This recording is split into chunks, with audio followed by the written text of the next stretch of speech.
You basically know at some level what to do, but there's all these jumbled up pieces of noise that you can't get to the essence of what you need to do. So I think automatic writing can be big life decisions, getting understanding, getting information about the future, understanding yourself better. Like there's so many different things. Hi everyone, welcome back. I'm Michael Sandler, your host on Inspire Nation, along with CJ Lou from the Fired Up with CJ show. If you've ever wanted to attract the life of your dreams, then do we have, yes, woohoo, the intention setting, we're not in Kansas anymore, Toto, show for you. Today we'll talk about all things intention setting, what it looks like, what you want to look out for, and why the plan and the path may not be at all what you think. So welcome back to the show, CJ. Are you ready to shine? I am ready to shine. Woo! And I actually sprayed, for people who are watching on YouTube, I sprayed Chakra 2. That's the one I pulled out.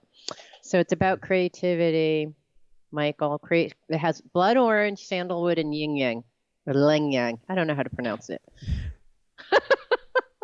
And we're not talking about the panda. No, well, Essence the Panda, I don't know. That could work for Chakra too. So, Michael, Yes.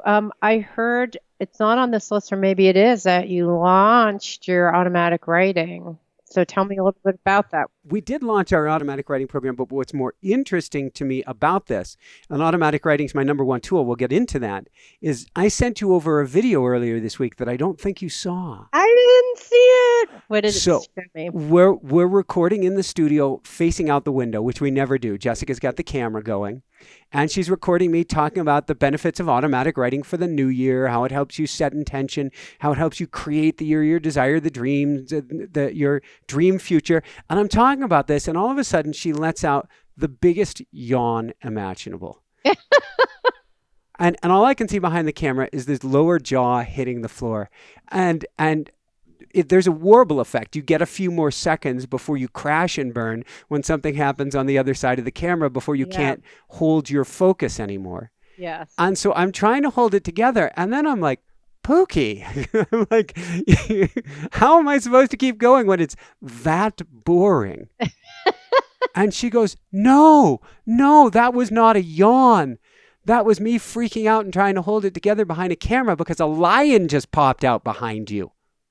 Oh my God. A mountain lion jumped out from behind me with like a 3-foot long tail or longer and started leaping and bounding off to the side. And she caught it on camera. Oh my God. She got video of this mountain lion. Had to be the biggest ones get to like 180 pounds. Yes. A 3-foot long tail alone. This thing was massive. And so I may have the world's first and only sales video with a cameo from an elusive, rare mountain lion. Only you, Michael. You know how there are these fantasy movies where they have these animals that talk and move around and do these They're things, here. whether it's snakes that come out of like while you're hiking, or fish that nibbled on your feet and cleaned your feet up. The nibblers, yes. I just remember you going to visit someone and I mean, there's so many animal encounters. It's unbelievable. So I think it's totally apropos that you had a mountain lion. So it was jumping around. It came up. So we've got a hillside behind us.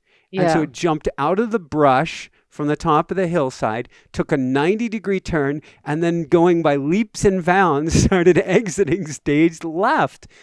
No one was harmed in the filming of your No, and we have a new rabbit who keeps on coming up to the house. I mean, he's calling the outside of our house home. We're calling him Declan, and Declan's been we've been putting out seeds and greens for Declan over the winter. I mean, he just recently, and so we were holding a collective breath until we saw Declan the next time.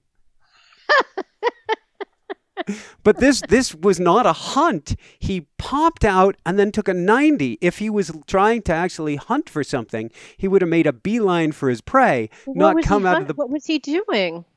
As far as I can tell, well, there's a spiritual significance behind everything. So from a Yeah. physical perspective, he popped up the hill, took a turn.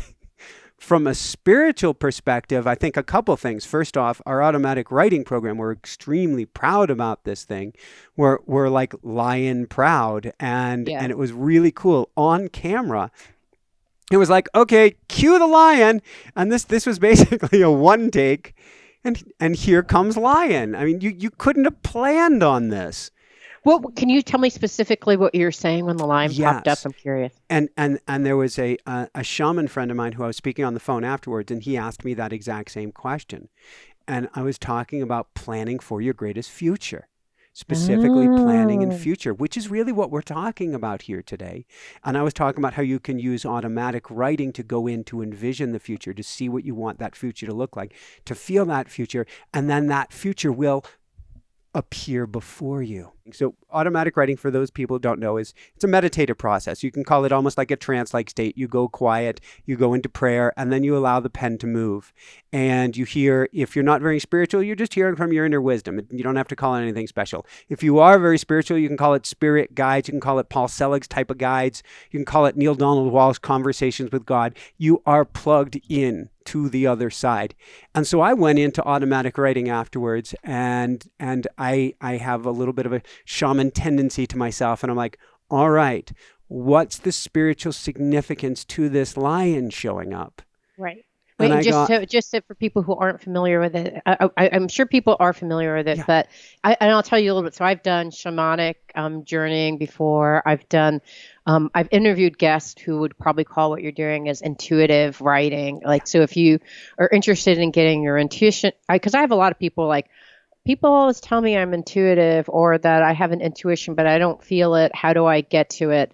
And this is like that's another route into automatic writing where there's a belief that you actually have this internal wisdom inside of you to answer everyday questions, any kind of question to what do I want to, I have some New Year's resolutions with weight loss. How would I go about doing that? That could be something that you do automatic writing. And it could be what they say in shamanic journeying is that you basically get yourself into a very calm place and where your rational mind, the one that like comes up with your laundry list, can go to a different place. The neuroscience would call it theta mind brain waves. You get to a different part of your brain, you access it, and then you hear what wisdom, and it could be super interesting wisdom. It could be like simple things. I hear people say things like just words, images, colors, anything can come up. And then you go in with a question, you get whatever the output is, and then you either write it or try to make meaning of it afterwards. It's kind of like tarot cards, but you're the person who's flipping the cards and you're in using your higher mind to do this. Okay, so you had a question. Your yeah, question was, what is the significance of this? And then tell me yes. how you use your automatic writing process to get the answer. Tell me So your I, process. I'm not familiar with it. I go quiet. I meditate. I actually put on some theta brainwave entrainment music. Okay. I say a couple prayers that kind of create this vessel that you're going to then be within, kind of create this love and light bubble around you. Say Yeah. prayers, invoke assistance, and then in my case, I have mild dyslexia, so if I was to try to write, I flip all my letters, Mm. and that just becomes incoherent garbledygook. So I'm on the keyboard, and my eyes are pretty much closed, and Okay. this is a little bit more dramatic than how it came out. And I wish for the notes I had pulled it up here exactly. But basically, I got, hi, I'm Max. Good to meet you. Oh, you channeled with the lion, I mountain lion. channeled with the lion.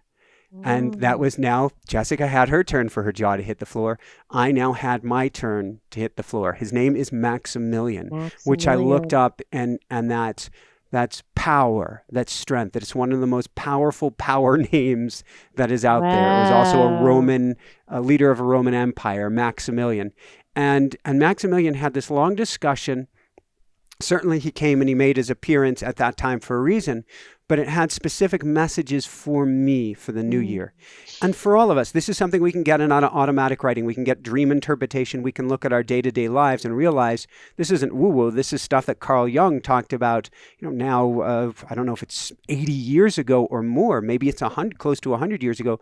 The dream world is the waking world, the signs and symbols of our daily life being there to serve us.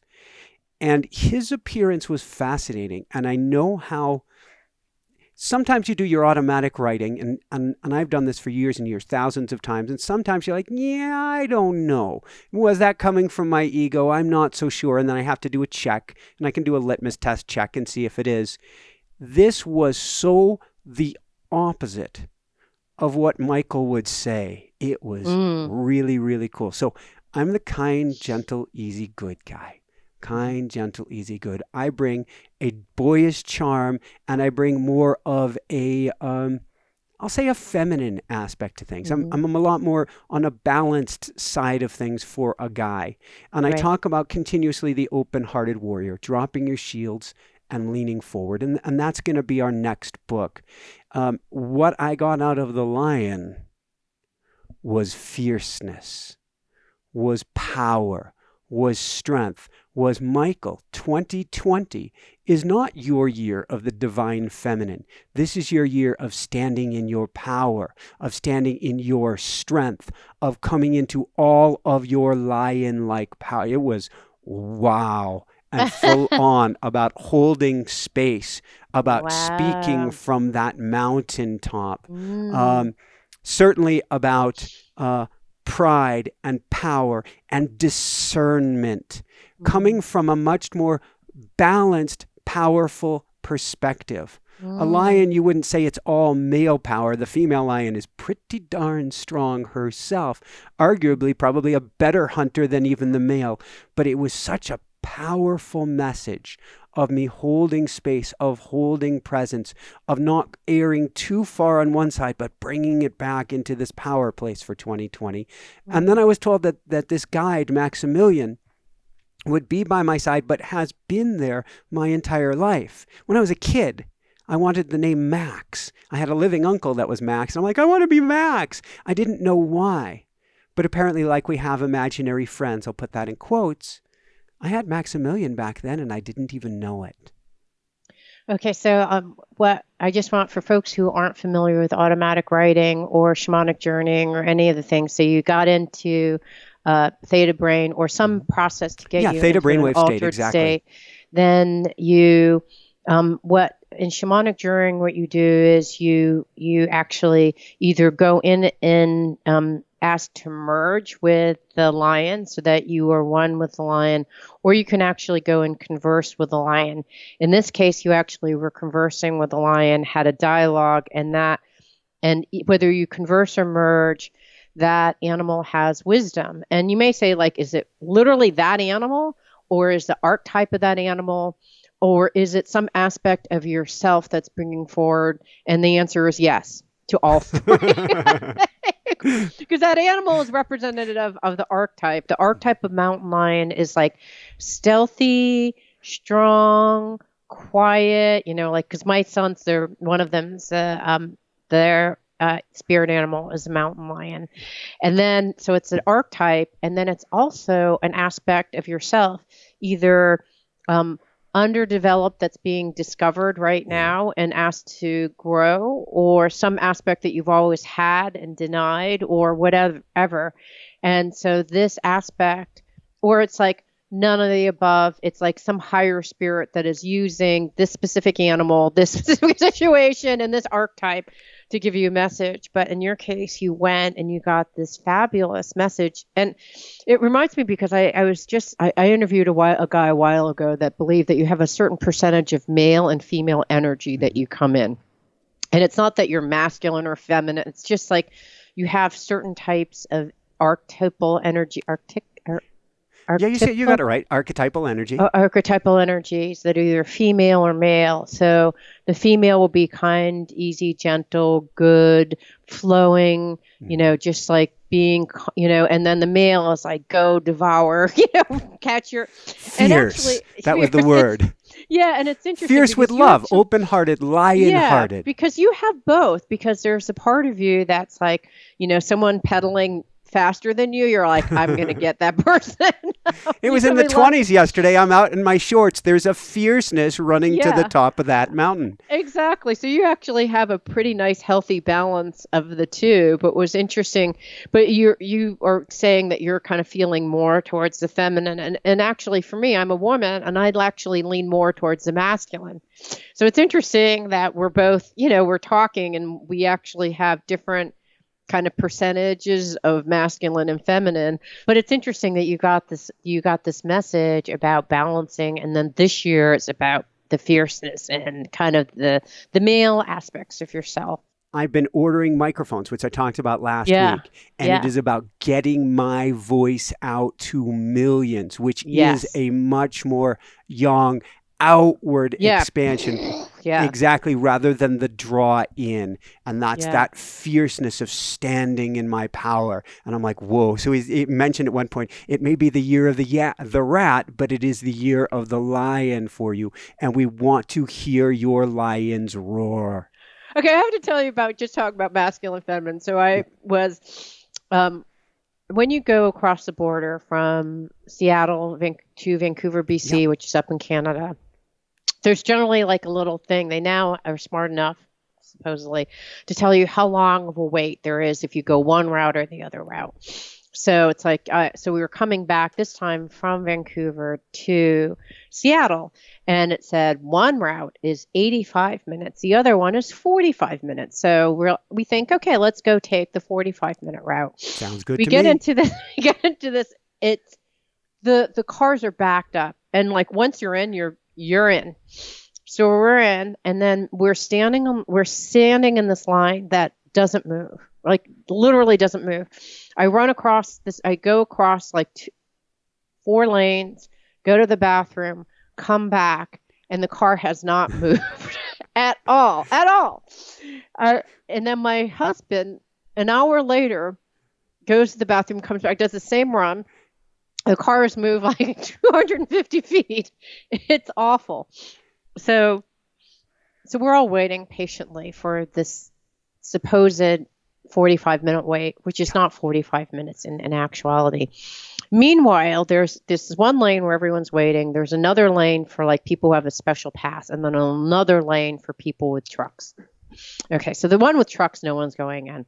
But some smart guy who's in a hurry decides that he's going to go all the way up on the lane that's meant for people with the special pass, and then cut in to the lane where people have patiently been waiting for hours. AKA the lynch mob. Yes. Were you part of the lynch mob, CJ? Okay, so this car is waiting, and then there's like a long line of people in this supposed fast, lane that's not even a legitimate lane, but people are like, "Oh, I'm just going to cut in." And so it makes all of us in the lane that has been patiently waiting very aggressive, because we don't want those people who cut in front of us. But of course, like I'm just like, what is happening? So of course I get out of the car and start walking Oh my along God. to use the bathroom. Hell hath no fury like a CJ scorned. But really, it's like, what the heck is happening? Where are these people going, and what is happening? Because I see this other line moving. So I'm like, why is this other line moving and we are not moving? So then I walk up and use the bathroom. I come back and I realize that what people are doing is going into this other lane, going into a traffic, taking a right into a traffic light. Yeah. And then the traffic light is going on and off because their cars are waiting. But then there's a little gap between the people who are stopped, who can't proceed forward, and the people who cut in line and basically cut in front of all these people in the gap created by the stop sign. So all this stuff is happening. And I was like, oh my God. You're not going to block traffic, are you? No. So I'm just sitting there like, oh my gosh. So I'm trying to get some of the cars to move over to block all this stuff happening. This is just as if you did go in traffic. And then I see this woman cut in. Actually, as I was walking over, I see this woman cut in. Oh no! So I'm like, I'm knocking on her window, and they roll down. The husband's kind of like, I'm not rolling it down. The wife is like, roll down the window. And I was like, did you know that there have been a whole bunch of people in this line that have waited for 2 hours so far? So when you are cutting in front of them, you're cutting in front of people who've been waiting for 2 hours. And she's like, oh, well, we were waiting too. And I just can't wait. I can't wait, And I was like, I'm just ready to axe murder. And I said, so essentially what you're telling me is while we're waiting, you can't wait. And in my mind, that translates to you're more important than everyone else here. Is that what you're trying to tell us? For all the people patiently waiting. And she's like, well, I'm not that big. And then the husband just rolls up the window. And they're all yelling at me. And then I'm just so mad I can't do anything. And I'm thinking, like, people like this should be prosecuted and thrown in jail. Something should happen. So in my frustration, the only thing I do is take a picture of her license plate as my passive-aggressive move. And then she takes a picture of me taking a picture. Okay, so no ends to the passive aggressiveness going on in the making of this movie. And then I walk back. And then I'm just like, I don't even remember what car there, because like I'm like, okay, I understand what's happening. And then as I'm walking back, there are people who are on their iPhones and like just sitting. And meanwhile, all these cheaters come running and like taking in the gap because this person is like reading their email or like sleeping. I don't know what they're doing. So then I'm like knocking on their windows. Move forward. Move forward. And so we got all these cars. This is lion energy. This is definitely lion energy. Cars to move forward so that we can at least move forward, because these gaps that they're creating from reading or email or whatever they're doing is just totally unacceptable. So then I'm just sitting, and then I walk back, and then I hear this pounding on the window of this car, and I look over, and in fact it's this family again. And they're kids. They have little kids, like middle school teenage kids, and they're knocking on the window and yelling and cursing at me. And I just look at the mom and dad, and I was like, and I yell into the window, nice role modeling, great end product. There was a show, an episode, a good probably 3 decades ago. Al Bundy and his family in what do they call it? Married with Children, in a similar situation where they get out of their convertible and beat up another family in their convertible. This does not sound too far off, and I never thought I would bring Married with Children into this show, CJ. You do Al Bundy proud. I had just hit the limit. 4 hours. We had waited for 4 hours. Now, once we got up to the place where we should have, if everyone followed the rules and if we had actually gotten to the place where we should have been, it was 85 minutes. But because everyone cut in, it was basically delayed us for like possibly 3 hours from all the shenanigans. So I'm almost afraid to ask, but what did you tell the customs officer about what was going on and what should be done? By the time we were there, I was like, okay, you've completely lost it, Lou. I was like, what have you done? And I was like, but I just had so much anxiety from sitting there and seeing all these people cheat.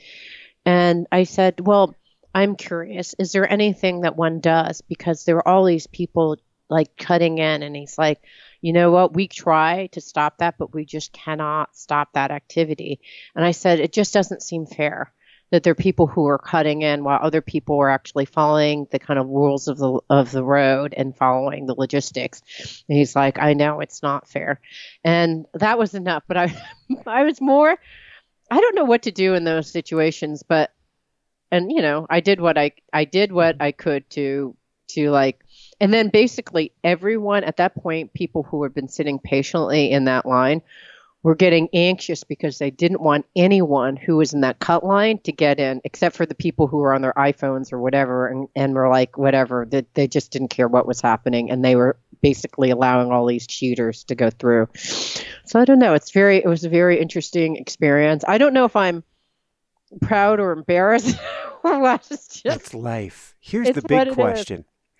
If you go back there again and you're faced with 45 minutes on this side, let's say that it's 45 minutes on the side that you know you might get cut in on, Yep. or it's 200 minutes the other side. Yep. Are you A, going to take the 45 with the cut in? Are you B, going to take the 200 minutes? Or are you going to C, say, wait, I know a shortcut that all of these other people do, and I'm going to be a cutter in myself? I don't know because I have to tell you, I now know, now that I've seen the whole scenario, I Right. understand how to do the ultimate cut, which is you go to the gift shop and you park in the gift shop and you go in the fast lane to get to the gift shop, then you go into the gift shop and you can like cut almost the entire line. So that would be and I actually have known of that shortcut a long time ago, and didn't know that it was true of this place. But even knowing that shortcut, I don't take that shortcut because unless you're really going to buy something, I think Well, it's what's like, the karmic? Is there a karmic repercussion if you go in and you buy something and consider that your e-pass? I'm right. going to donate some money in the gift shop. Would you feel bad about it? Yeah, I think I would. That's how come I haven't done it because I feel like if you truly were going there because you were interested in buying an item, because the intention is to cheat. That's the intention you're going in Yeah. with. So I don't think I would cheat, but I don't know. I mean, like here's my one exception.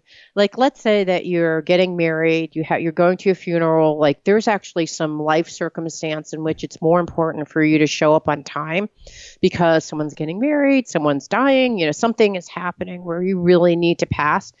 I'm totally fine with people cheating. Like in the airport, there was this one woman from Africa when I was in New York, and she was about to miss her flight unless she got, and we were like, would I like the person, she came to us and she's like, oh yeah, and she was like standing outside, and I said, would you be willing to let this person go in front of you? And he's like, yes, because she was she's from Africa, she didn't speak the language, so he said yes. And then I said, check with that other person there, would he be willing to let, and so we just kept on moving her until she was at the very front of the line.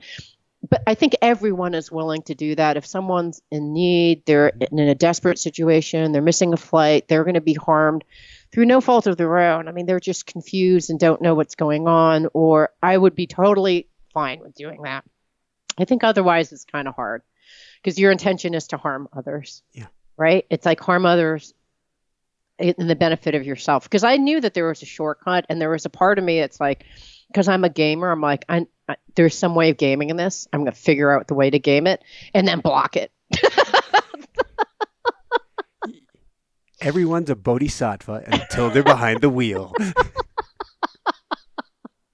Anyways, that's a very long way of describing my lion-like tendency. That was me jumping up and down and then I can like see that. shawing someone's head off. Not particularly proud of it, but it did happen. It's But it's a interesting because mix. I wanted to talk about setting intention for the new year. Yeah. That's an interesting intention. You will not get through. Well, I think is that the intention? The intention is to not harm. Like one person's individual convenience is harming. There are probably 75 cars that were waiting for 2 or 3 hours more because of that one person. So I don't really think one person saving 3 hours is worth 50 people adding 2 hours. It's just not right. So I don't think that was running through my head though at the time. I think it was just anger Vengeance is mine. and vengeance. All right, what are your intentions? Tell me about your intentions for the new year. I've been going into automatic writing. I've been doing a year review. Jessica and I, in fact, we sat down yesterday. So we did it individually in our automatic writing. What did it look like at the start of last year? Carry it through the beginning of this year. Mm. And then we sat and talked together and said, where were we at the beginning of 2019? What were we feeling? What were we doing? What were our hopes and dreams? How has it all worked out or not quite worked out the Right. way we expected? Although we do feel that lion sense of courage, very greater sense of confidence going into this year, but we really wrote about it. And then we set our intentions for the year. And I'd mentioned it before. Automatic writing is a huge one. getting my voice out there through books, on other people's shows, on the microphone, speaking before a large audience, get my voice out there, and then getting a marketing person who in their right mind thought, well, cue the lion for the marketing videos to help Right. us get our voice out there. So Right. that's been a big piece of it. Or if you ask the Pookie, her only word is baby. What's your Yeah. intention for this year? Baby. Anything else you want Oh. to baby? But Oh. that means, what are the systems we put in place? Doubling our staff in the last month and a half to get this all figured out, changing everything that we're doing, but writing about it, and doing this in that sacred space, so that I call it being an alchemist.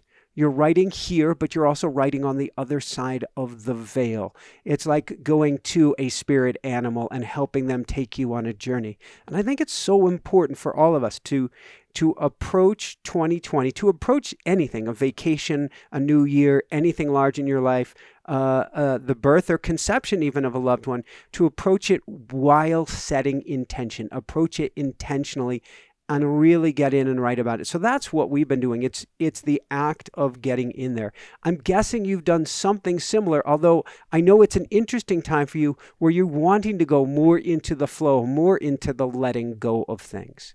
Yeah, so for me, it's actually, I every New Year's Eve have been writing down intentions, and I'm actually going to the extreme version of flow, like whatever gets brought to me, I'm here to serve. Like I'm here to serve. Bring it to me, and please bring me the things that for work that are going to be the best way for me to serve my highest good and the good Now, of are you others. writing that down? No, that's just always like for the last, I'd say 3 years, it's been the same goal. And I'm making improvements each and every time. One is to it's kind of a progression. One is to be still and to listen so that I can actually listen and hear the divine guidance, and then to wait for it. Both of those, which are incredibly hard for me, to be still and to wait, are like my greatest challenges. I think the third thing that I would say that I really learned this year and I'm still learning is this very challenging idea that even when challenging things happen, quote unquote, negative emotions occur, challenging events in my life occur, to view them in a completely different context, which we've been talking about throughout the last couple months of like, it's bad karma coming now to be released. It's something for you to learn and to kind of keep an equanimity even when these things kind of come along, and to let go, which has been, I'm much better at that, but not perfect at it. But those are kind of those have been my intentions, to like be of service, be a true bodhisattva, be of service, and to let things flow, to let go, and to be quiet, and to not be so impulsive, because that's my triggered. I'm too impulsive. I act and jump on things. So that's been my thing for like probably the last 3 years. But I guess part of what I'm seeing from last year to this year, there's more refinement. Every year there's more refinement. It's the same goal, but more refinement. I love it.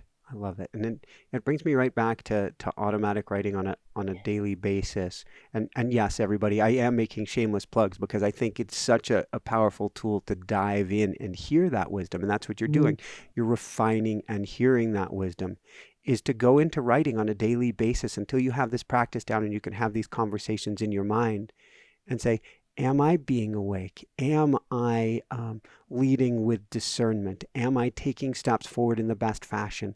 What does this mean for me? What can I learn from it? How can I continuously, on a daily basis, refine and refine and refine some more, or kind of sharpen the stone more and more and more? And that's what you're talking about. Yeah. And to have a process where I can go in on a daily basis and say, I'd go into automatic writing and say, automatic writing. What do I need to know about this situation, and why did I melt down Right. at, Yeah. at hour 3? And what can I learn from it? Because I know if I was to go in such a situation, what I would hear is, this is the trigger. This is why this occurred. This is what you can learn from it. This is how you can help yourself. And this is why it was actually such a beautifully positive experience for you. And here's how to do something different the next time around. Yeah. I think for me, it's an issue of fairness. That's like a big value that I hold. But that same value, that's a beautiful value, can actually flip its head and cause you anxiety, right? Fairness is okay as a value, but to actually cause that much anxiety, both internally, like it caused stress, right? Releasing stress on other people. I wish I hadn't done that. So I think they're good. Automatic writing is good for like making decisions. I think it's like understanding things. So it may be like, my neck hurts. So if you believe that physical manifestations of pain are a result of some unattended emotional or message that's been given to you by something outside of your logical mind, then automatic writing can help you with the pain. Automatic writing could help you with like, what don't I understand about my son XYZ, son, and what they're going through in preschool, because they are not able to cognitively describe what's happening. So someone out there, and you basically know at some level what to do, but there's all these jumbled up pieces of noise that you can't get to the essence of what you need to do. So I think automatic writing can be big life decisions, getting understanding, getting information about the future, understanding yourself better. Like there's so many different things. You say that you have this acronym AWE. What is that? And I assume that that's part of what's happening with the automatic writing. Automatic writing experience. When you take the time, you're diving into a state of awe. You're going beyond the thinking mind to a place that you can literally find greater joy or greater happiness, or just an awe of clarity, of understanding. If you had a tool where you're not going, you're not feeling like you're in a spinning washing machine all the time, but you're understanding what's going on and why. It's sort of like Jessica, her jaw hitting the floor. I'm thinking it's the largest yawn. She was in a state of awe. Right. But we can make this a practice. Yes, you can do it with shamanic journeying. Yes, you can do it each morning with an automatic writing process. But it changes the richness. It changes the tenor. Life no longer becomes hither nither. It all has meaning to it. And a really brief story to share from a coaching client who is buying the most phenomenal house right now. A year ago, set intention for purchasing a house. A few months later, or maybe less than that, went to the bank, and I'm coaching him and I'm saying, I don't have a feeling this is going to go quite as what you would expect it to. I just want you to understand it's all for your highest good. It's all information, and information is neither good nor bad. And I get several shell-shocked emails afterwards. He's pretty concerned about what took place. And I'm like, look, neither good nor bad, but this will help you. Helped him get some finances in order, helped him do different things. The next thing you know, instead of a house, they're putting a deposit on a perfect piece of land for them. Near where they work. It's going to work out amazing. 6 months, they've got this deposit down. Things aren't working out. And the developer can't get the land developed for some reason, and they have a clause. They get their money back. They're really dejected. They're really sad.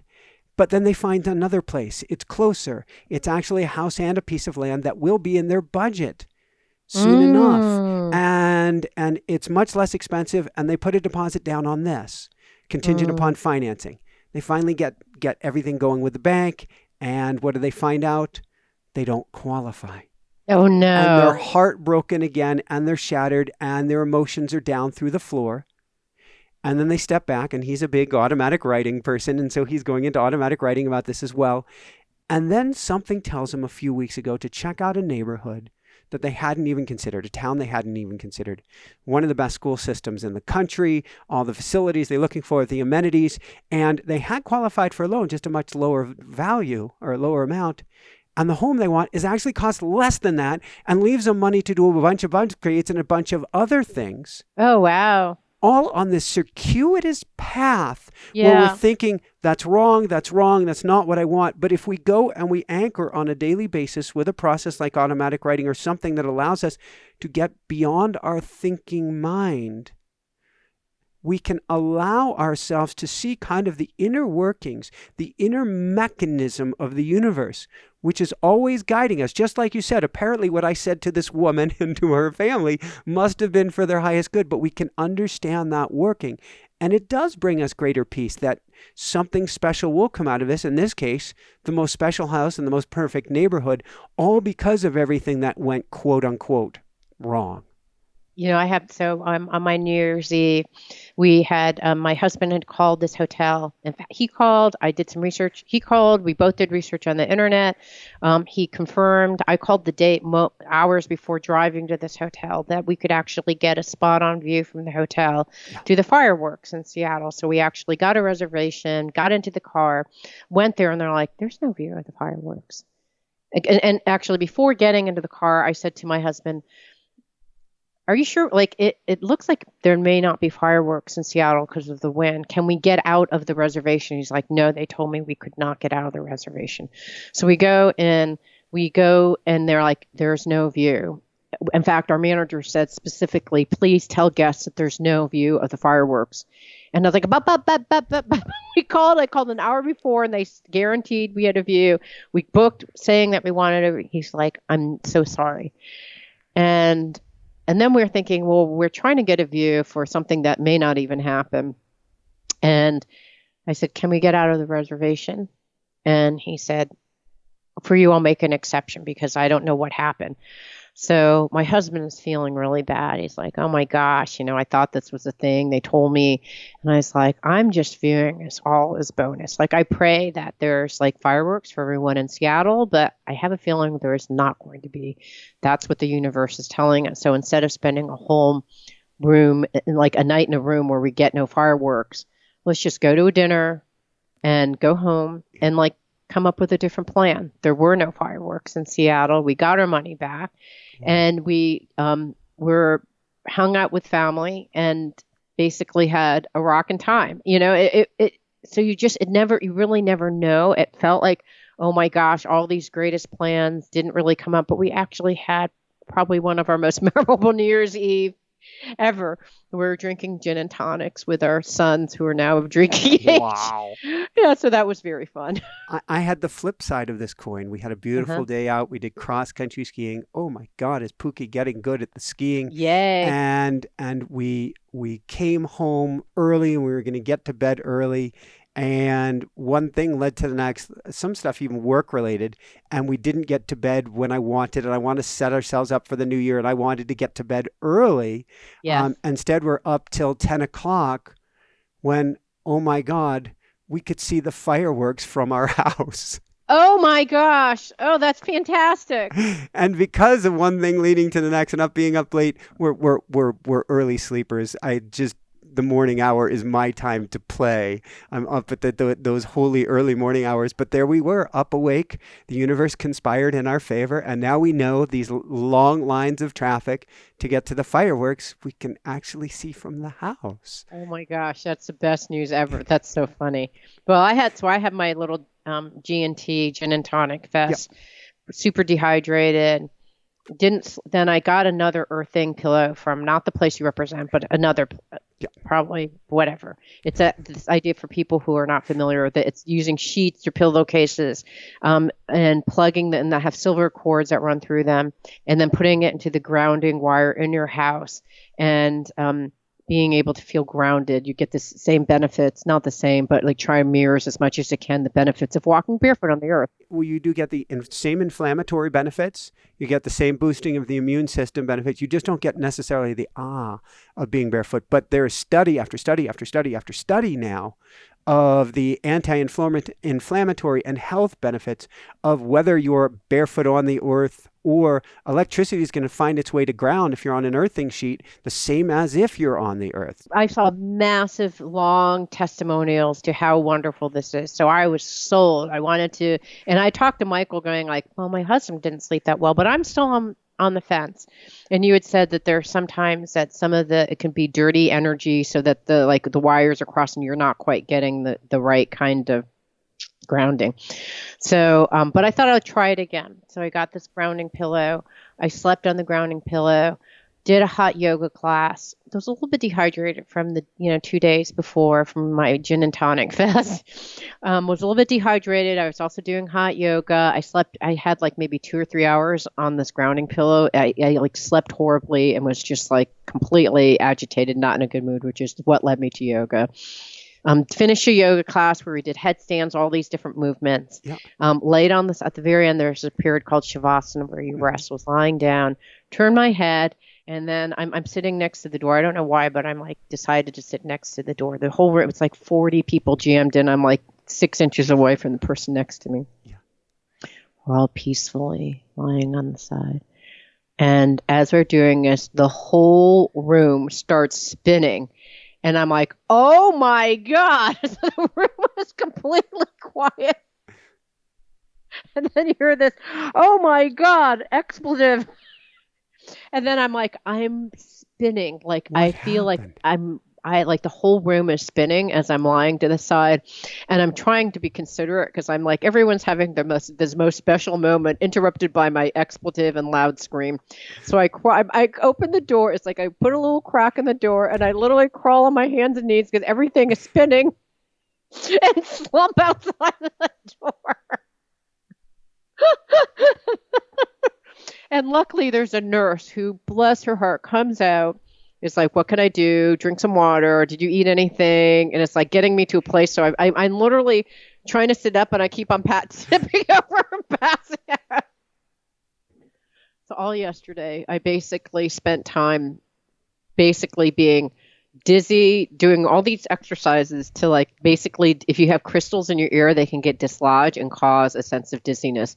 So I'm doing all these exercises to get the crystals to kind of go back into the flow so I'm not like all dizzy. I've basically slept or got a massage or was dizzy and passed it all yesterday. So if we look at this from a spiritual perspective, Yes. what is the learning? How is this here to serve you? I just woke up this morning, went to a meeting. I have not checked in, but I will tune in to get a sense. I think how it served me is that I just needed like a day of rest. Yeah. To just be flatlining, resting. And I got too dehydrated with my antics, my New Year's Eve celebration. And I guess part of it is like I started being afraid to take hot yoga again. And I was like, nope, I better just go get in there and do another class soon because I don't want to build in this fear of taking hot yoga because I love hot yoga. So I don't know. I am going to, this has inspired me to kind of tune in and figure out what exactly happened, but it was kind of kooky. I'll do my automatic writing and report to you next week what happened. I do encourage everybody, come on over to automaticwriting.com and you can find out about automatic writing. You can also check out the Lion and you can learn a process that's super, super simple that you can do. To me, it's as valuable as oxygen each and every morning. I want to tap into the universe. I want to tap into source. I want to hear from whether we call it inner wisdom, angels, guides, whatever label we want to call it, giant cheeseburger in the sky. I want to know what's going on today and what do I need to know today. So that's automaticwriting.com and encourage everybody to live as intentionally as you can. Each and every moment, love yourself up no matter what, and then go back to intention. Go back and remember who you are and why you're here. Yes, I love it. Love it. So my only closing words would be that as a plug for automatic writing is that once you do this over and over again, you're actually building new neurocircuitry. You're building like habits. And what happens, like when Michael asked me, what happened, CJ? I just was literally quiet. And if you saw me, it was probably like for 2 or 3 nanoseconds. And then I came up with an answer because the more you do automatic writing, get into the intuitive flow, the more it becomes part of your neurocircuitry. And you can do what I did in like matter of seconds because you've done it over and over again. So that would be my plug for going to automatic writing so that you can get it into a new healthy habit for 2020. I couldn't agree more. And that's how we do these interviews is you go quiet. What's going to come out?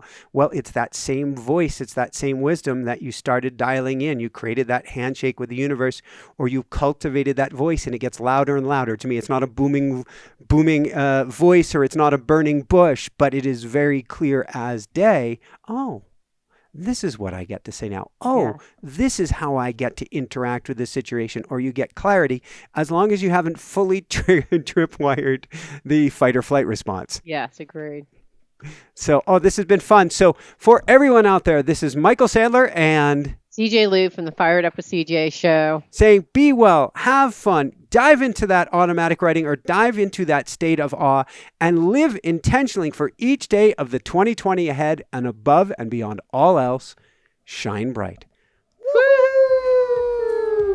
I just had the most beautiful, awe-inspiring automatic writing intention-setting show with CJ Lou. To check out more Law of Attraction shows for attracting your greatest life, click here, subscribe below, and be sure to click on the bell icon to be notified of upcoming shows. And remember, you're not just our audience, you are family. So be sure to leave your comments below and let us know what your intentions are for the new year. Love you guys.